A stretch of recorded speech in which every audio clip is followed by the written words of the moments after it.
Hello বন্ধুরা, কেমন আছো সবাই? আশা করছি সকলে ভালো আছো। প্রিয় বন্ধুরা, আজকে তোমাদের জন্য নিয়ে এলাম আরও একটি নতুন গল্প। আশা করছি তোমাদের দাঁড়িয়ে যাবে, তাই ভিডিওটা শুরু থেকে শেষ পর্যন্ত দেখো। আমি আরমান, 18 বছর বয়স। ঢাকার গুলশানে পিঙ্ক সিটি নামক আবাসিক এলাকায় থাকি। আমার জীবনে একজন মাত্র মানুষ, তিনি আমার মা। আমার বাবা নেই।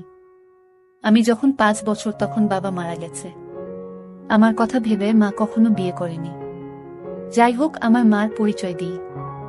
37 বয়সী আমার মা একজন স্কুল শিক্ষিকা। তাও যেমন তেমন নয়, বাংলাদেশের 1 নম্বর English medium school and college স্কলাস্টিকার শিক্ষিকা আমার মা। আমার মা প্রচণ্ড স্মার্ট একজন নারী। সব কাজে সে পারদর্শী। আমিও ওই কলেজেই পড়ি। মা একই সাথে বাসার এবং কলেজের সকল দায়িত্ব সামলাচ্ছে সফলতার সাথে। পৃথিবীতে আমার কাছে আমার মার চেয়ে সুগঠিত সৌন্দর্যময় নারী আর একটাও নেই। আমি কখনো মাকে বাজে নজরে দেখিনি, কিন্তু মার যতটাই প্রকাশক সৌন্দর্য, তাতেই বলছি মার চেয়ে বেশি মার কেউ পাবে না। এই বছরেও মার কাছে সব মিলিয়ে 36টি প্রপোজাল এসেছে বিয়ের। কিন্তু মা সবাইকে একই কথা বলে, আমার ভালোবাসা আমাদের মা ছেলের বাইরে কেউ ভাগ পাবে না। আমি মার ভালোবাসায় পাগল। আমরা কেউ কাউকে ছাড়া বাঁচতেই পারি না। এমন কোনো বিষয় নেই যা আমি মাকে বলি না। আমি ছোট থেকেই খুব শার্প। ক্লাস 2তে ভর্তি হবার পর আমরা মা ছেলে কর্তৃপক্ষ ছাড়া কেউ জানে না। কখনো আমরাও এমন আচরণ করি না যে কেউ বুঝবে। এটা মা আর আমি প্ল্যান করে করেছি। আমাদের খুব মজা লাগে। মাকে এখনো দেখতে 25-26 বছর বয়সী মনে হয়। মা সবসময় 3 পিচ পরে, তবে তা হাতা কাটা বা ফুল হাতা এক এক সময় এক এক রকম হয়, তবে খুব টাইট নয়। এতেই মাকে দেখে যে কোনো পুরুষ পাগল হতে বাধ্য। মা প্রতিদিন আমাকে নিজেই গাড়িতে করে কলেজে নিয়ে যায়। আমাদের একটা হোয়াইট স্কোডা আছে। মা নিজেই ড্রাইভ করে। মা বাসায় কাজ করার সময় ওড়না কোমরে বেঁধে কাজ করে। আমাদের ঘটনা শুরু হয় ছিমছাম ভাবে এবং পুরো প্রাকৃতিক উপায়ে ও অ্যাক্সিডেন্টালি। একদিন আমি একটা পড়া বুঝার জন্য মার রুমে ঢুকলাম। রুমে ঢুকেই আমি ও মা সামনাসামনি ও দুজনেই হয়ে গেলাম। কারণ মা মাত্র গোসল করে বের হয়েছে এবং শুধু টাওয়াল পরা ছিল মা। আমি কয়েক সেকেন্ড কোনো কথাই বলতে পারিনি।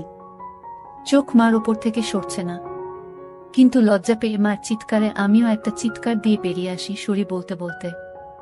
এসে বাহিরের দরজার পাশে দাঁড়িয়ে বলি, সরি মা, আমি পড়া বুঝতে এসেছিলাম, পরে বুঝে নিব।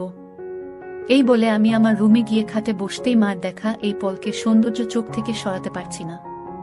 হঠাৎ বুকটা ধড়ফড় করছে। চোখ পড়ল প্যান্টের দিকে। আমি ভয় পেয়ে গেলাম। দেখি প্যান্ট ফুলে ঢোল হয়ে আছে।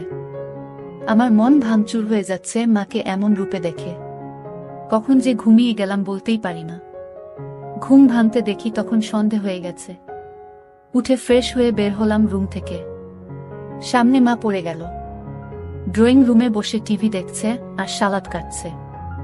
আমায় দেখে হাতে ইশারায় পাশে বসতে বলল। আমি বসলাম। মা একটা হাতাকাটা ব্রাউন সালোয়ার কামিজ পরা ছিল। সুন্দর লাগছে, কিন্তু মার চেহারা দেখে মনটা ভেঙে গেল। আমার স্বর্গতুল্য মাকে নিয়ে কি সব বাজে চিন্তা করেছি আমি, ছি। হঠাৎ মার ধাক্কায় সম্বিত হল। আম্মু, কি হলো বাবা? কি ভাবছিস? চুপ করে। আমি, না আম্মু, কিছু না। তোর জন্য বিরিয়ানি রান্না করেছি, আয় খাবি চল। মা একদম স্বাভাবিক হয়ে আছে, হয়তো নিজেও লজ্জা ঢাকছে। আমি, আজ আমায় খাইয়ে দিবে আম্মু? মা আমার দিকে এক পলক অপরূপ দৃষ্টি করে চেয়ে বলল, আয় কাছে আয়। আমি হাত বাড়ালাম, কিন্তু মা আমাকে অবাক করে দিয়ে হাত ধরে কাছে নিয়ে তার কোলে থাইয়ে বসিয়ে দিল। আমি বুঝতে পারছি না হঠাৎ এমন করল কেন। কারণ বড় হয়েছি বলে হয়তো এতদিন এমন কোলে নেয়নি, এজন্য অবাক লাগছে। আম্মু, জানিস বাবা, তোকে নিয়ে আমার অনেক স্বপ্ন।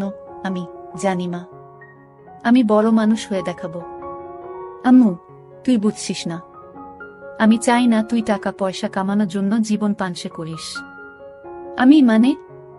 আম্মু মানে হলো কখনো টাকার পিছনে না ছুটে খুশি থাকতে চেষ্টা করবি। টাকা এমনিই আসবে। আমি, ও আচ্ছা। মা আমাকে খাইয়ে দিল। এমন মাসুম মার প্রতি রাতে কি নাকি ভেবেছি আমি, ছি ভেবেই খারাপ লাগছে। আমরা যে যার রুমে গেলাম ঘুমাতে। সারারাত নিজেকে দুষেছি আমি। দুদিন মন খারাপ ছিল। এর মাঝে একদিন কলেজে যাওয়ার সময় মা বলল, কোনো কারণে কি মন খারাপ তোর? আমি, না মা। মা আর কিছু বলল না। পরদিন আমার ক্লাস ছিল না। মা গেল। হঠাৎ ফোন করল মা। আম্মু, গোসল করে তাড়াহুড়ায় আমার কাপড় মেলতে ভুলে গেছি, একটু নেড়ে দে প্লিজ। আমি, আচ্ছা মা। আমি মার রুমে গেলাম। গিয়ে বালতি নিয়ে ছাদে যাই। নাড়তে গিয়ে প্রথমে ছিল কামিজ, তারপর সালোয়ার, এরপরে বাকিগুলোও দেখি। দেখে আমার বুক ধরফর করতে লাগে। দেখলেই বোঝা যাচ্ছে এটা নামিদামি ব্র্যান্ডের। হাতে তুলতে হাত কাঁপছিল। আর কি সুন্দর ঘ্রাণ ওগুলো থেকে, কি বলবো। আমি হতবিহ্বল হয়ে গেলাম। কারণ পৃথিবীতে ৭০০ মিলিয়নে একজনের ভাগ্যক্রমে একই সাইজের হয়, আর তা আমার মার ভেবেই মাথা নষ্ট হয়ে গেল। পাগল হয়ে যাব মনে হয়, এমন দশা। আমি কোনো মতে ওগুলো একটা সাইডে নেড়ে দিলাম যেন বাহিরে কার চোখে না পড়ে। দৌড়ে রুমে এসে পড়ি। ইচ্ছা করছিল একটাবার হাত দিয়ে শান্তি করি, কিন্তু এর ভয়াবহতা বিশাল বলে নিজেকে সামাল দিই। এরপর ইন্টারনেটে দেখতে লাগলাম এসব চিন্তা নিয়ে। দেখি অসাধারণ বিষয়। স্বামী মারা গেলে ছেলেই মায়ের দায়িত্ব নিবে এবং সব খেয়াল রাখবে, তার শারীরিক মানসিক সব হতে পারে, এটা বেদে লেখা। নারী অন্য কোনো দেহের সাথে জড়াতে না চাইলে বাসনা পূরণ করা সন্তানের দায়িত্ব। আমি কি করব বুঝতে পারছি না। এসব ভাবতে ভাবতে ঘুমিয়ে গেলাম। উঠলাম মার ডাকে। দেখি মা সামনে দাঁড়ানো। বসল বিছানায় ও আমার মাথায় হাত বুলিয়ে বলল, ঘুম হলো সোনা? আয় খাবি আয়। আমি উঠে গেলাম ডাইনিং রুমে। মা চা বিস্কিট এনে বলল, চল ছাদে বসি। আমরা ছাদে বসলাম। গিয়ে মা কাপড় দেখে বলল, আমি আজ ভুলেই গেছিলাম। এই রে, আমার ওই কাপড়গুলো কোথায়? আজ কি ধুইনি নাকি? আমি, না মা, ওই পিছনে আছে। এমনভাবে বলল যেন ছেলের সামনে এগুলো কোনো বিষয় না। মা সব কাপড় তুলে হাতে নিল। আম্মু, গরমে ছুটিতে দিয়ে দিল। বলো কোথায় যাবে ঘুরতে? আমি, আমরা তো বাসায় সময় কাটাই না। চলো এই ছুটি বাসায় নিজেদের সময় দিই। মা অপলক তাকিয়ে আছে আমার দিকে। আমি, কি মা? ভুল বলেছি। মা আমার গালে হাত বুলিয়ে বলল, কোনো ভুল বলিসনি সোনা। তুই অনেক বড় হয়ে গেছিস বাবা। Love you baby. বলেই মা আমায় জড়িয়ে ধরল। এটা অবশ্য সব সময় হয়, কিন্তু আজ ভিন্ন একটা ঘ্রাণ আসছে মার গায়ে। এটা মমতা আর কি একটা ভিন্নতা বুঝলাম না। তো পরদিন আমি টিভি দেখছি আর মা ঝাড়ু দিচ্ছে। আমি দেখলাম মা আজ ওড়না পরেইনি, আর ঝাড়ু দেওয়ার সময় সব ঝলক দিচ্ছে। আমি জানি না কেন চেয়ে চেয়ে মাকে দেখছিলাম। হঠাৎ একবার আমিও মার দিকে তাকালাম, মাও তাকালে চোখাচোখি হলো। আমি খুব ভয় ও লজ্জা পেয়ে গেলাম। মা না জানি কি ভাবছে। আমি আর তাকালামই না। ভয়ে ভয়ে আছি কি যেন বলবে আমাকে। এমন সময় কাজ শেষ করে এসে মা পাশে সোফায় বসল, আমার রাগ হেসে আমার কাঁধে হাত রেখে। আমি ভয়ে কাঁপছিলাম। মা বলল, আরে কি দেখছো এসব? চলো রেসলিং দেখি। তুমি দেখো না? আমি অবাক হলাম। আমি রেসলিং দেখে না। আমি মাথা নেড়ে না বললাম। মা বলল, বি এ ম্যান। এ যুগে রেসলিং দেখো না তা হয়? দাও রিমোট দাও। মা রিমোট নিয়ে চ্যানেল পাল্টে রেসলিংয়ে দিল। আন্ডারটেকার আর ত্রিপলিচের খেলা চলছিল। মা এত মজা করে দেখছিল যে আমিও কেমন ঘুলে মিলে গেলাম। হঠাৎ করে আমায় বলল, তোমার কাকে পছন্দ? আমি তো দেখি না। কিন্তু আন্ডারটেকার। আম্মু, এই তো আমার ছেলে। সে খুব জোশ। আমি তো হয়ে গেলাম। মার প্রতি একটা কৌতূহল হলো। মাঝে এনিবি ও মার্গারেটের লাইভ হবে এটা বিজ্ঞাপন দিল। আমি মনে করেছি হয়তো মেয়েদের খেলা দেখবে না আমি সামনে থাকায়, কারণ মেয়ে খেলে ছোট কাপড় পরে। কিন্তু মা আমায় অবাক করে দিয়ে আরো গা ঘেঁষে বসে বলল, এবার মজা হবে। বলেই জুস আর পপকর্ন নিয়ে এলো। আমি উঠে যাচ্ছি লজ্জায়। মা আমায় থামিয়ে বলল, আরে বস, মজা হবে এদের খেলায়। আমি, মার্গারেট আর তুই এনিবি, ঠিক আছে? আমি, আচ্ছা। খেলা শুরু হলো। দুজন ছোট ছোট সেট পরে এসেছে। মা বেশ মজা করে দেখছে। আমি শুধু মাকে দেখে অবাক হচ্ছি। মাঝে অ্যাড দিলে মা তখন আমার দিকে ফিরে আচমকা বলল, তুমি আমাকে বন্ধু মনে করো? আমি হঠাৎ একটা শুনে অবাকই হলাম। আম্মু, অবাক হবার কিছু হয়নি। উত্তর দাও সোনা। আমার আর কে আছে তুমি ছাড়া? তুমি তো আমার সবকিছু। আম্মু, তাহলে একসাথে মায়ের সাথে ফ্রি হতে সমস্যা হচ্ছে কেন গাধা? এটা জাস্ট খেলা। আসলে ওরা ছোট কাপড় পরা, তাই মা ছেলে একসাথে এসব দেখা, এজন্য লজ্জা লাগছে। মা হাসতে হাসতে শেষ। আম্মু, আরে বোকা ছেলে, আমি না তোর মা। লজ্জা কিসের আমার সাথে? এগুলো অনেক আগের মূর্খ সমাজে চলত, এখন না। শোনো, আমরা মা ছেলে ছাড়া আর কেউ নেই আমাদের জীবনে। আমরা চিল করব না তো কে করবে বলো? আম্মু, আমরা একসাথে এগুলো দেখলে কিছু হয় না। আর এগুলো পড়ার জন্য এমন লজ্জা কেন? তুই পড়িস না নাকি? আম্মু, আমিও তো পড়ি, তাতে কি হয়েছে? এসব উলটপালট কথা বলবি না। পোশাক কখনো মানুষের স্বভাব থাকে না। মনে বিষ নিয়ে যদি বুরখা পরে ঘোরা হয়, তাহলে বুরখা পরার কোনো মানে নেই। এটা মাথায় রাখবি। আমি মাথা নাড়লাম। এরপর খেলা শুরু হলে দেখা শুরু হলো আমাদের। হঠাৎ মা বলল, চল বাজি হবে, আয় দেখি কে জিতে। আজ মার্গারেট জিতবে। আমিও আর লজ্জা না পেয়ে মাকে সঙ্গ দিলাম। আমরা রক্তহীন করা খেলায় শেষে আমিই জিতে গেলাম। পুরো 5,000 টাকা জিতলাম আমি। কিন্তু মা একটুও মন ভারী করল না। বাহ, বেশ টাকা আয় হলো। মাঝে মাঝে এমন হলে বড়লোক হয়ে যাব। আম্মু, তা তো হবেই। তবে জিতলি, কি খাওয়াবি বল? তুমি কি খাবে আম্মু? তোকে খাবো। আম্মু, আরে বোকা, এমনি বললাম। আচ্ছা, আমি ঘেমে গেছি, যাই গোসল করে আসি। মা গোসল করতে গেল। আমি টিভি দেখছি। হঠাৎ শব্দ মার গলার। আমি দৌড়ে যাই মার রুমে। গিয়ে আবার হয়ে গেলাম। আজ সেদিনের মতো নয়, কিন্তু আজ মাকে সম্পূর্ণ ভিন্নতর দেখলাম। আমি হা করে তাকিয়ে আছি। আম্মু, কিরে, কি দেখিস? অবাক হয়েছিস না? আমি মাথা নেড়ে হা বলি। কিন্তু এত টাইট যে আম্মু? ও, তুই টাইটের কথা বলছিস? আমি বলছি, এটা আমার অনেক আগের জামা। এই জামার বয়স তোর চেয়ে 2 বছর বেশি। কি বলছো এগুলো? ওয়াও আম্মু, হ্যাঁ ওয়াও। সুন্দর না? নাকি খারাপ লাগছে? খারাপ লাগে তোমার ভূত। একদম পরি লাগে আমার মাকে। আম্মু, কিন্তু আসলেই অনেকদিন বলে টাইট হয়ে গেছে, কেমন যেন লাগছে। যদি কিছু মনে না করো একটা কথা বলি মা? আম্মু, হ্যাঁ বল। তোমাকে টাইট ড্রেসেই ভালো লাগে কেন? যে সবসময় আলখাল্লা পরে থাকো বুঝি না? মডার্ন যুগের এত ভাষণ আমাকে দাও আর নিজে সেকেলে। মনেই হয় না ইংলিশ মিডিয়ামের টিচার তুমি। আম্মু, হা হা, আমার বদমাইশ ছেলে, আয় বুকে আয়। ইদানিং তুমি চেঞ্জ হয়ে যাচ্ছ যে, খুব আদর সোহাগ করছো যে। মা আমায় ছেড়ে দিয়ে মুখটা মলিন করে বাথরুমে চলে গেল। আমিতে ভয় পেয়ে গেলাম। কি বলতে কি বলে দিলাম।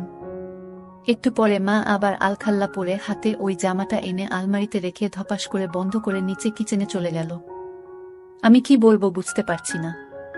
আমিও পিছনে গেলাম। বললাম, মা রাগ করেছ? সরি মা। আর এমন বলবো না। মা কথাই বলছে না। আমি পিছনে ঘুরছি, কিন্তু মা পাত্তাই দিচ্ছে না, শুধু চোখে পানি ভরে কাজ করছে। কিচেনের জিনিসে রাগ ঝাড়ছে। টেবিলে খাবার দিয়ে মা ওপরে যাচ্ছে। তখনই আমি মার পায়ে পড়লাম ও বললাম, আর কখনো এমন বলবো না মা, ক্ষমা করে দাও। কেঁদো না মা, তুমি ছাড়া আমার আর কে আছে বলো? মা কেঁদে দিয়ে আমায় জড়িয়ে ধরে বলল, আমিও তো তাই বলছি। তুই ছাড়া আমার আর কে আছে? তোকে আদর সোহাগ করব না গো কাকে করব? তুই তো আমার সবরে পাগল। সরি, আর হবে না মা। আম্মু, আমি সবসময় তোকে ভালোবাসি বোকা। আর এমন বলিস না। আমাকে প্লিজ একা করে দিস না তোর বাবার মতো। না মা, আমি তোমার সব কথা শুনবো ও মেনে চলব। আমারও সব কথা মানতে হবে তাহলে? মা মুচকি হেসে চোখ মুছে বলল, তাহলে ওই ড্রেস পরে এসো আর আমাকে খাইয়ে দাও। মার মুখে উজ্জ্বল হাসি। মা রুমে গিয়ে মিনিটে চলে এলো ওই ড্রেস পরে। আমি বললাম, তোমায় একদম ক্লাস 10-এর মেয়ে মনে হয় মা, যে কোনো কাপড়েই বোঝাই যায় না তোমার বয়স 37। মা মুচকি হেসে আমায় নিয়ে বসে খাওয়ালো। তারপর আমরা যে যার রুমে গিয়ে ঘুমালাম। এভাবে মা আর আমি আর কিছু না করে ছুটি শেষ করলাম। ছুটির পরে আমাদের কলেজে একটা সাংস্কৃতিক অনুষ্ঠান হয়। সবাই নাম দেয়, আমিও নাম দিই গানে। আমরা পারফর্ম করি, অনেকেই অনেক রকম করে। মেয়েরাও পারফর্ম করে ড্যান্সে। হঠাৎ একটা ড্যান্স চালু হয়। দেখলাম কয়েকজন মাঝবয়সী নারী ঘোমটাস দিয়ে স্টেজে উঠল। এরপর গান চালু হতেই ঘোমটা খুললে আমি আকাশ থেকে পড়লাম। মা লিডিং ড্যান্সার আর মারাত্মক লাগছে তাকে। মা একটা হলুদ শাড়ি পরেছে যা মারাঠি স্টাইলে বাঁধা ও নাভি বরাবর। এতেই সবার হৃদস্পন্দন বাড়িয়ে দিল। সবাই হুররে করে অনুষ্ঠান শেষ করল। আমি আমার মা এত সুন্দর নাচে তা জানতাম না। ছেলেরা সবাই তো বলছেই, সাথে মেয়েরাও বলছে ম্যাম খুব হট। আমার খুব গর্ব হলো এটা শুনে। আমরা বাসায় গিয়ে আমি মার সাথে কথা বলছি না। মা তা দেখে বলল, কি হয়েছে আমার প্রাণ ভোমরা? আমি, ইস আবার প্রাণ ভোমরা বলছে। কখনো তো বলনি নাচতে পারো, আমাকে তো কখনো নাচ করে দেখাওনি। মা আমার কাছে সোফায় বসে গা ঘেঁষে বলল, এই যে মশাই, আপনাকে সারপ্রাইজ দিতেই বলিনি আগে। এখন আপনিও তো অবাক হলেন তাই না? আপনার জন্য এত কিছু করলাম আর আপনি যদি মন খারাপ করে থাকেন তাহলে হয়। সরি। আমি, আচ্ছা ঠিক আছে। তুমি এত সুন্দর নাচতে পারো আমি জানতামই না। আর কি ড্রেস পরেছ তুমি ওখানে, আমি অবাক। কখনো তো এমন খোলামেলা পোশাকে দেখিনি। আম্মু, খোলামেলা কই? এত মারাঠি স্টাইল। আর খোলামেলা কি বলছো? আমাকে কি খুব খারাপ লাগছিল? আমি, নাউজুবিল্লাহ। তোমাকে আর খারাপ লাগবে তা অসম্ভব। পৃথিবীর সবচেয়ে সুন্দর নারী আমার মা, আর তাকে খারাপ লাগবে? তোমায় মারাত্মক লেগেছে মা। মা আমার গাল ধরে বলল, থ্যাংক ইউ।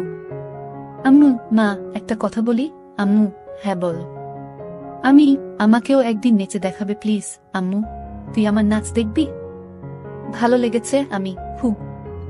আমি ভাবতেও পারিনি এত সুন্দর নাচ তুমি। আজ সবাই তোমার প্রশংসা করছিল। প্লিজ মা দেখাবে বলো না? আম্মু, অবশ্যই দেখাবো সোনা। আমার পৃথিবী তুই, আর তোকে খুশি করতে সব করতে পারবো। বল কি ড্যান্স দেখবি? আমি, যে কস্টিউম আছে তার বিচারেই যা ইচ্ছা তোমার। আম্মু, আচ্ছা তুই বস, আমি আসছি। বলে মা পালালো রুমে। একটু পরে এসে আমায় পুরো চমকে দিল। মা একটা শাড়ি পরেছে যা ট্রান্সপারেন্ট মেরুন রঙের, ফলের সব উদীয়মান। দেখে আমি সোফা থেকে দাঁড়িয়ে যাই। মা আমায় এমন উঠতে দেখে বলল, এখন আমি তোর টিচার নই বোকা। দাঁড়াচ্ছিস কেন? আমি যেন কেন বলে দিলাম, তোমায় আজকে সত্যি অসাধারণ হট লাগছে মা। বলার পর খেয়াল হলো আমি কি বললাম। জিভ কেটে বললাম, ওফ সরি মা, আমার ভুল হয়ে গেছে, আর বলবো না এমন পচা কথা। মা আর চোখে একটা চাহনি দিয়ে বলল, আমি কি হইতো বলতো? আমি, আমার মা। আম্মু, তাহলে এমন কেন করছিস? মা নাকি তার সন্তানের কাছে সবচেয়ে সুন্দর হয়। তুইও তো বললি, তো প্রশংসা করতে এত দ্বিধা কিসের? আমি, ওই ভাষাটা বিব্রত তাই। আম্মু, চুপ করত। কোনো বিব্রত নয়। এদেশীয় গীত সংস্কৃতি তোর ভিতরে কিভাবে এলো বুঝলাম না। হট কোনো বাজে শব্দ নয়। যাকে যা লাগে তাই বলা উচিত, বুঝেছিস? চাইলে আরো গভীর কিছু বলতে পারিস। আমি ভ্যাবলা হয়ে বললাম, হ্যাঁ, কিন্তু মাকে এসব চজাতীয় কথা বলা কি ঠিক? মা আমায় হাত ধরে সোফায় বসে বলল, আম্মু দেখ শোনা, আমি তোর মা। আমায় তুই যা খুশি বলতে পারিস। ভালো লাগলেও বলবি, খারাপ লাগলেও বলবি, তাতে কোনো সমস্যা নেই। এখন তুই যদি আসলে আমায় মা বলে আপন নাই বা ভাবিস, তাহলে আর আমার কি করার? স্বামীকে হারিয়ে একমাত্র সন্তানের সঙ্গ কপালে না জুটলে তো আর কিছু করার নেই। আমি বুঝলাম মা মনে মনে কষ্ট পাচ্ছে, আর প্রশংসা করায় মা আমায় বাধা দেয়নি। পশ্চিমা দেশের মতো মা আমায় স্বাধীনতা দিচ্ছে, ভালো তো এমনিতেই বাসে মা। তাই মার মন ভালো করতে বললাম, okay my dear loving mother, let's show me your best move. মা হেসে দিয়ে আমায় ধন্যবাদ আনতে কপালে হামি দিয়ে বলল, লাভ ইউ মাই ডিয়ার। তোর জন্যই বেঁচে আছি আমি। আমায় তুই বুঝিস বলেই আমি পরিণত মা। বল কোনো গানে নাচব? আমি কাটা লাগা সং।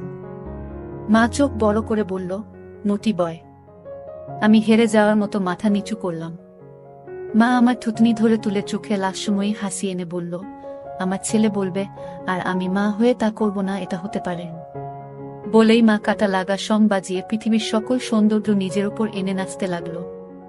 সে কি মুভ ও স্টাইলে নাচলো, কি বলবো। মনে হচ্ছিল যেন আমার গার্লফ্রেন্ড হলেও এমন ভঙ্গিতে নাচত না। পুরোপুরি বোল্ড লাগছে মাকে। আমি দাঁড়িয়ে হাততালি দিলাম ও মাকে গিয়ে সালাম করলাম। মা অবাক হয়ে গিয়ে বলল, কি ব্যাপার, সালাম কেন? আমি, কারণ তুমি আমায় এত ভালোবাস, আমায় এত বিশ্বাস করো তাই। এমন সাজে আমি কখনো ভাবিনি তোমায় দেখব, তাও আবার আমার অন্যায় আবদার রেখে এই বোল্ড সং ড্যান্স করলে। তোমার কি খারাপ লেগেছে মা? মা বলল, এজন্যই তোকে এত বেশি ভালোবাসি রে পাগল। তুই খুব মাসুমার, হনেস্ট আর খুবই কিউট। শোনো তাহলে, তুই আমার একমাত্র সন্তান আর একমাত্র সঙ্গী, যাকে নিয়ে আমার জীবন মরণ সব। তোর কাছে খারাপ লাগার কিছু নেই। আমি তোকে ভালোবাসি রে পাগল। আর এমন কেমন বলিস? এটা একদম স্বাভাবিক। আমি চুপ করে রইলাম। মা কয়েক সেকেন্ড আমার দিক তাকিয়ে থেকে বলল, আচ্ছা এখন গোসল করে আসি। মা চলে গেল। আমি আর পিছন দেখার কেমন মনোবল পাচ্ছি না। তবে 10 মিনিট পর হঠাৎ মার ডাক এলো। আমি মার রুমে যেতেই আবারও সেই মুহূর্ত সামনা করলাম। মাকে এরূপে দেখে বুক ধকধক করছে। আমি কিছু বলতে পারছি না, কিন্তু মা আমায় দেখে মোটেও বিচলিত নয়।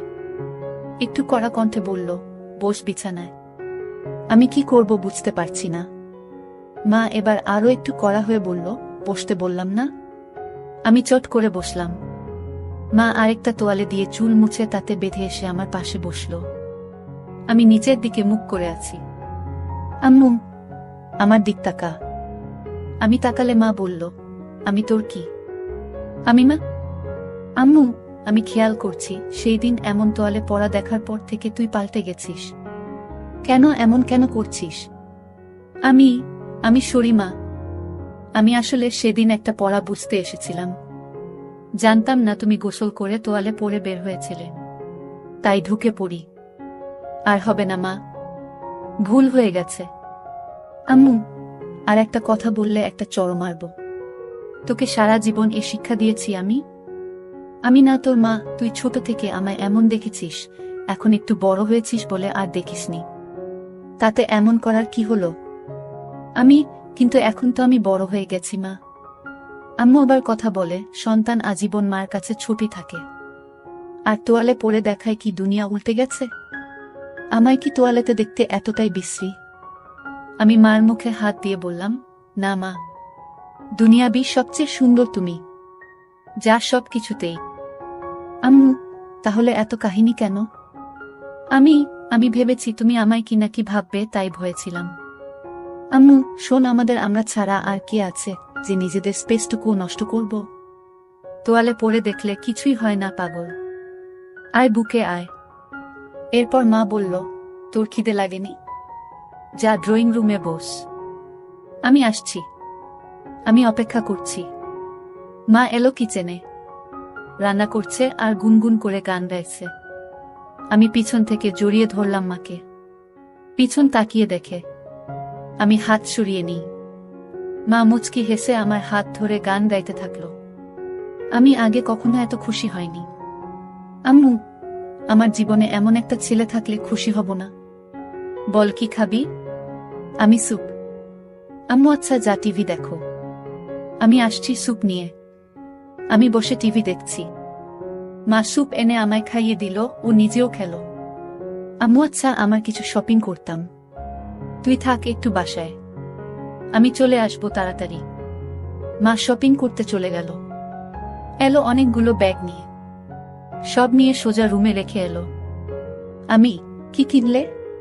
আম্মু, এমনি কিছু জিনিস। মা এড়িয়ে গেল। বুঝলাম হয়তো নিজের কাপড় কিনেছে। তা তো আর ছেলেকে দেখানো যায় না। যাই হোক, পরদিন কলেজে যাওয়ার জন্য গাড়িতে বসে আছি মার জন্য। মা গেট লাগিয়ে যখন গাড়িতে এলো তখন আমি আকাশ থেকে পড়লাম। মা একটা হলুদ ট্রান্সপারেন্ট শাড়ি পরেছে ম্যাচিং ব্লাউজের সাথে। আমি আকাশ থেকে পড়লাম মাকে এমন রূপে দেখে। মা আমার চেয়ে থাকা দেখে বলল, কি হলো, এমন তাকিয়ে কেন আছিস?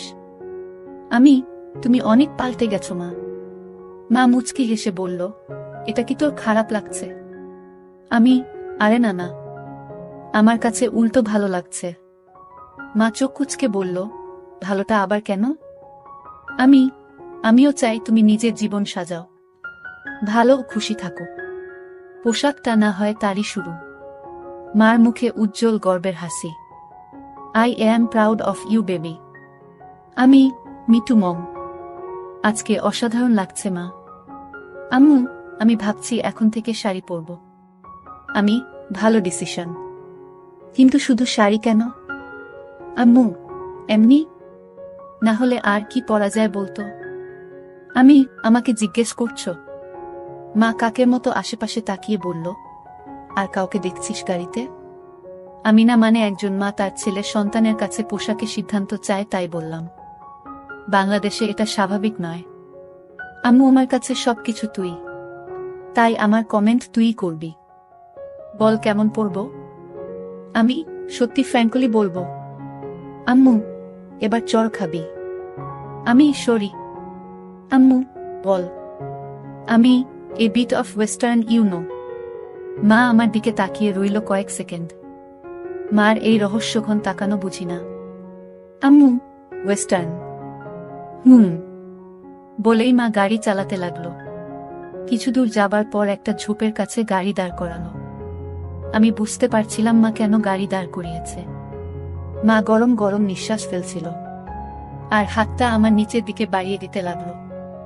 আমি বুঝতে পারছিলাম মা আর নিজেকে আটকে রাখতে পারছে না। নিজের ছেলের সাথে সেই নিষিদ্ধ কাজটা করতে চাচ্ছিল।